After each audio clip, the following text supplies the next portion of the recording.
Merhaba, Kimya Yapay Zeka podcast serisine hoş geldiniz. Ben Fatih Küçükuysal, kimyager ve yapay zeka iş geliştirme danışmanı.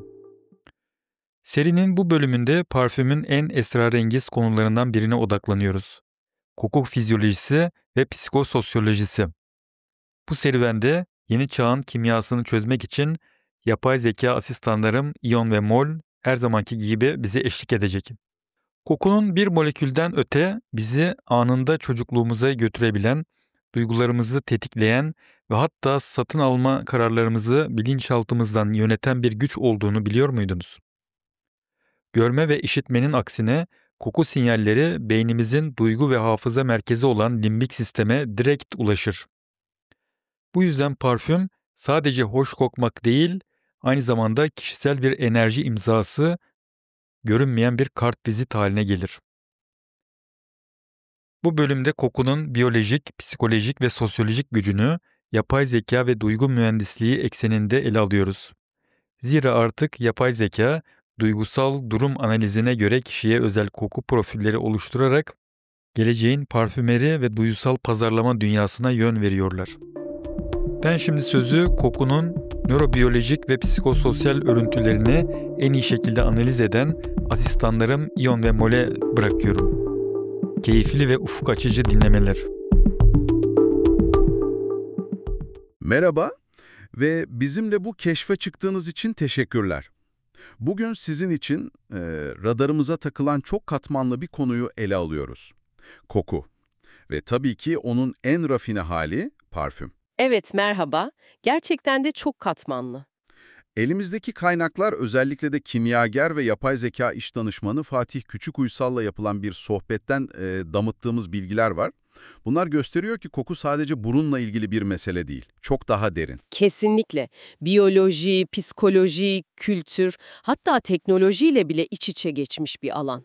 Aynen, işte bu sohbetin amacı da bu, kokunun fizyolojik temelinden başlayıp psikolojik, sosyolojik etkilerine kadar uzanmak, beynimizle, duygularımızla, anılarımızla kurduğu o görünmez ama yani inanılmaz güçlü bağları ortaya çıkarmak istiyoruz. Basit bir koku molekülü nasıl oluyor da sizi alıp çocukluğunuza götürebiliyor ya da ruh halinizi değiştiriyor, hatta ne alacağınıza bile etki ediyor.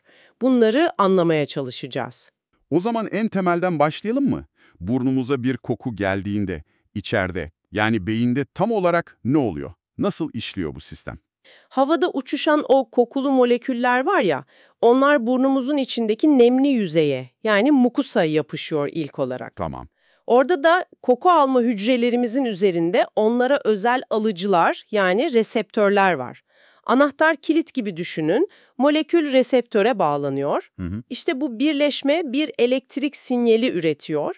Bu sinyal de koku siniri dediğimiz yolla dosdoğru beynimize gidiyor. Ama kritik nokta şu, nereye gidiyor? Nereye gidiyor? Beynimizin limbik sistem dediğimiz bölgesine, yani duyguların ve anıların yönetildiği merkezlere. Amigdala ve hipokampusa, hem de doğrudan. Doğrudan mı? Yani diğer duyularımız gibi bir ön işlemden, bir filtreden geçmiyor mu? Görme ya da işitme gibi duyulardan gelen bilgiler önce beynin korteksinde, hani o daha mantıksal, analitik düşünen bölgede işleniyor. Ama koku bu adımı atlıyor. Direkt duygu ve hafıza merkezine dalıyor. Vay canına. İşte bu yüzden kokular bu kadar ani, bu kadar güçlü duygusal tepkiler ve canlı anılar yaratabiliyor. Adeta mantık süzgecinden geçmeden hop bilinçaltına. Önce hissediyoruz, sonra belki bu ne kokusuydu diye düşünüyoruz. Kokunun o ilkel gücü buradan geliyor aslında. Bu inanılmaz bir detay. Demek o yüzden bir koku bizi ansızın yakalayıp bambaşka bir zamana, duyguya ışınlayabiliyor. Tekrar vurgulayalım. Beynin duygusal merkeziyle bu kadar doğrudan, filtresiz bir bağlantısı olan tek duyumuz koku. Amigdala, yani korku, sevgi, güven gibi temel duyguları işleyen bölge ve hipokampus, yani anıları oluşturan ve saklayan bölge. Kokuyla gelen bilgi anında bu ikisiyle eşleşiyor. Yani koku eşittir duygu plus anı gibi bir denklem kuruluyor beyinde. Aynen öyle. Belki sizin de başınıza gelmiştir. Yıllar önce anneannenizin yaptığı o özel kurabiyenin kokusu ya da ne bileyim eski bir kitabın kokusu. Yıllar sonra aynı kokuyla karşılaştığınızda sadece kokuyu almıyorsunuz, o anın tüm duygusal atmosferini, hislerini yeniden yaşıyorsunuz. Bu tamamen limbik sistemin marifeti. Çok canlı bir örnek oldu gerçekten. Hatta kaynaklarda şeyden de bahsediliyor. Kokuların ruh halimizi etkileyen nörotransmitterlerin hani şu serotonin, dopamin gibi kimyasalların salınımını tetikleyebildiği. Evet, evet. Mesela vanilya veya lavanta gibi kokuların parasempatik sinir sistemini aktive ettiği biliniyor. Yani vücudun rahatla ve sakinleş modunu açıyorlar adeta, sakinleşmeye yardımcı oluyorlar. Bu da kokunun terapi gibi alanlarda neden kullanıldığını açıklıyor. Tabii. Diğer yandan ter kokusu gibi daha kişisel kokular veya feromonlar dediğimiz kimyasal sinyaller ya da androstenon türevleri gibi daha gizemli moleküller. Bunların da insanlar arası çekim, sosyal bağlar kurma gibi konularda rol oynadığına dair güçlü hipotezler var.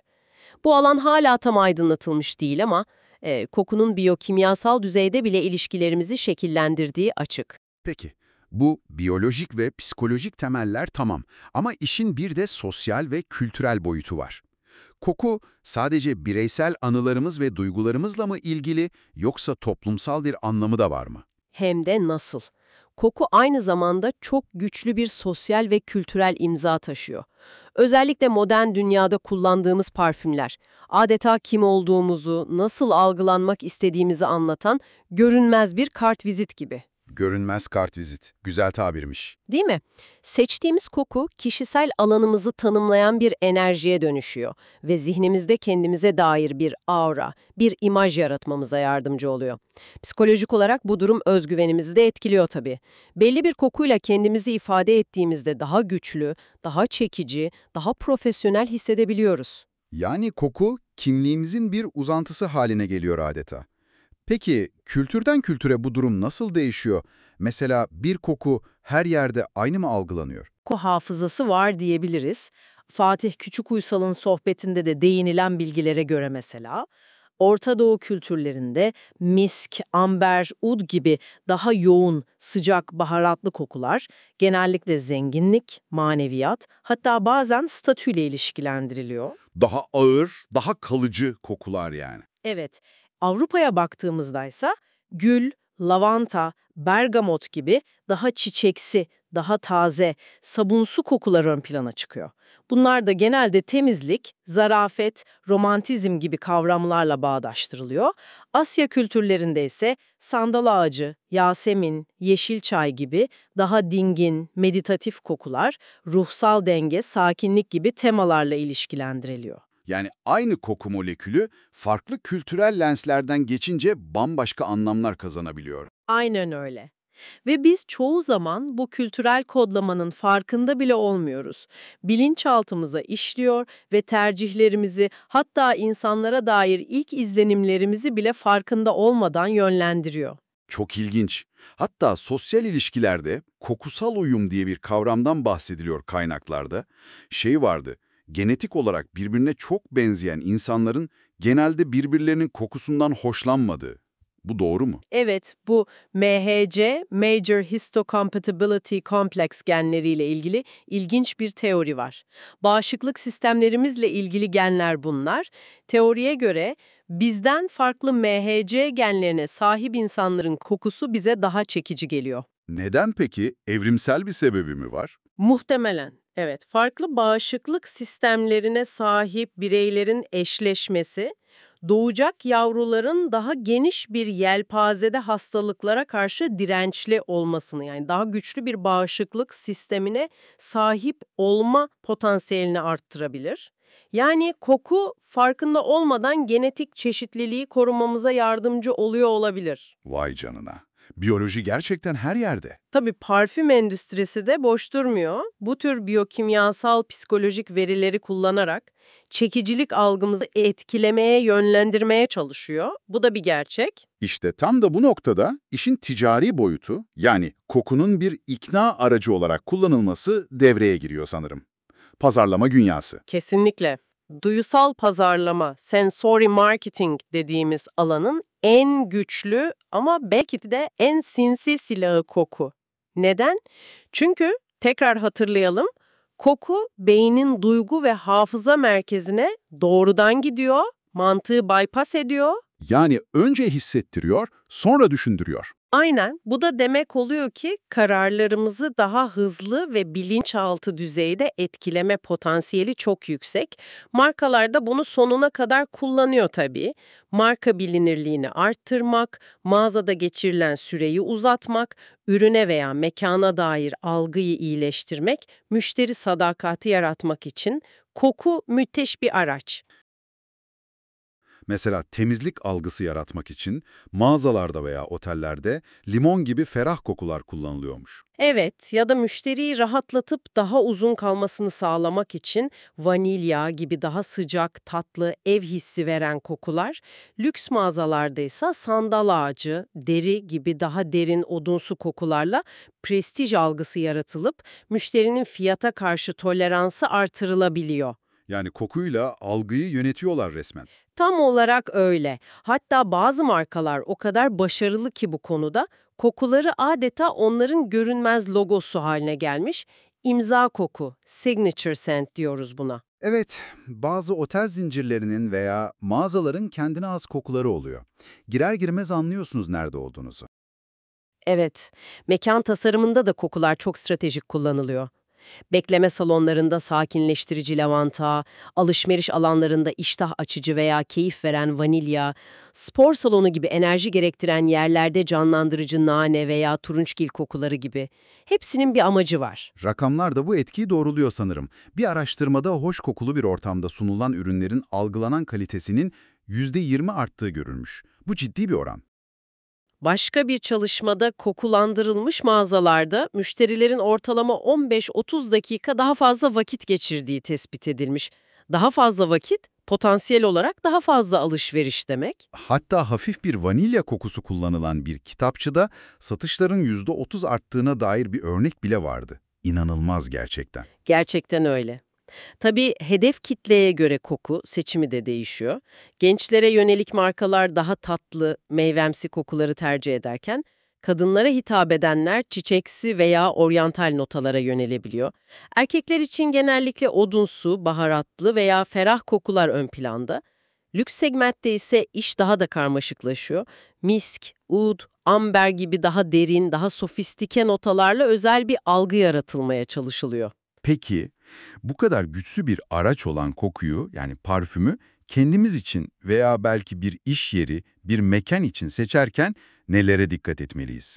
O doğru kokuyu nasıl bulacağız? Bireysel seçimde, yani kendimiz için parfüm seçerken bence en önemli faktörlerden biri ten uyumu. Bunu atlamamak lazım. Ten uyumu. Yani herkeste aynı kokmuyor mu parfüm? Kesinlikle kokmuyor. Herkesin cilt kimyası, pH değeri, hatta yediği içtiği şeyler bile farklı. Bu yüzden aynı parfüm bir kişide harika kokarken diğerinde bambaşka, hatta hoş olmayan bir kokuya dönüşebilir. O yüzden parfümü sadece kart üzerinde veya havaya sıkıp değil, mutlaka kendi teninizde denemek lazım. Ne kadar süre beklemeli peki? Parfümü sıktıktan sonra en azından bir yarım saat, hatta birkaç saat bekleyip kokunun nasıl oturduğunu, üst, orta ve alt notaların nasıl açıldığını görmek gerekiyor. Özellikle alt notalar, yani kokunun kalıcılığını sağlayan ve en son ortaya çıkan notalar, sizin teninizle nasıl bütünleşiyor, ona bakmak lazım. Başka nelere dikkat etmeli? Yaşam tarzınız ve kişiliğiniz de çok önemli. Yani siz nasıl birisiniz? Sportif ve enerjik mi, yoksa daha klasik ve resmi mi? Yaratıcı bohem bir tarzınız mı var, yoksa minimalist ve modern mi?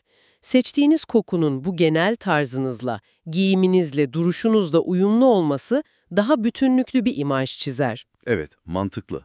Bir de tabii nerede ve ne zaman kullanacağınız var. Yazın sıcağında ağır, baharatlı bir koku bunaltıcı olabilir. Daha hafif, narenciyeli, ferah kokular daha iyi gider.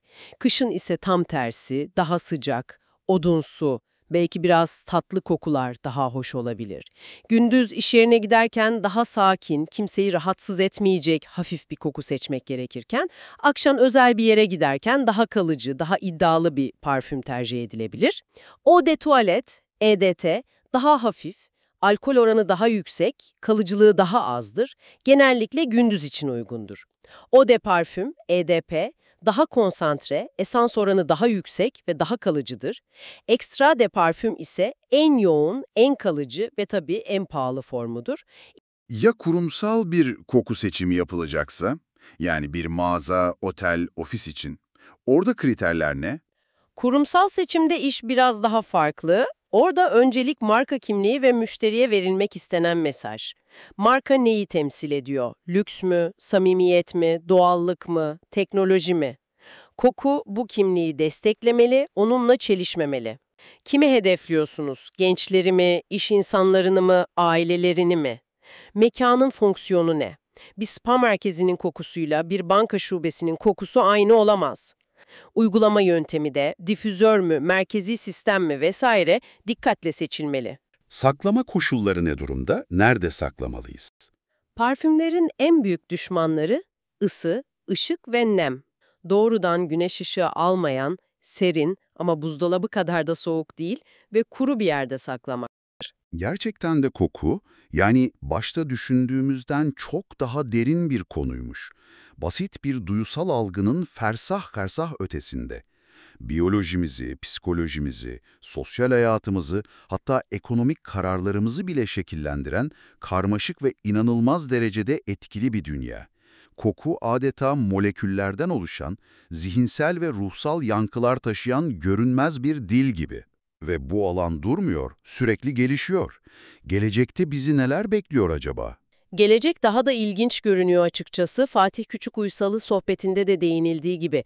Yapay zeka destekli parfüm tasarımları artık bir gerçeklik. Algoritmalar büyük veri analizleriyle belki de daha önce hiç düşünülmemiş koku kombinasyonları yaratabilir. Yani bilgisayarlar parfüm tasarlayacak. Evet, hatta daha da ötesi, belki yakın gelecekte tamamen kişiye özel, sizin biyometrik verilerinize, hatta o anki ruh halinize veya ihtiyacınıza göre, mesela daha enerjik hissetmek veya rahatlamak için anlık olarak ayarlanabilen koku profilleri oluşturulabilecek, akıllı cihazlarla entegre kokular. Bu resmen koku aracılığıyla duygu mühendisliği yapmak gibi bir şey.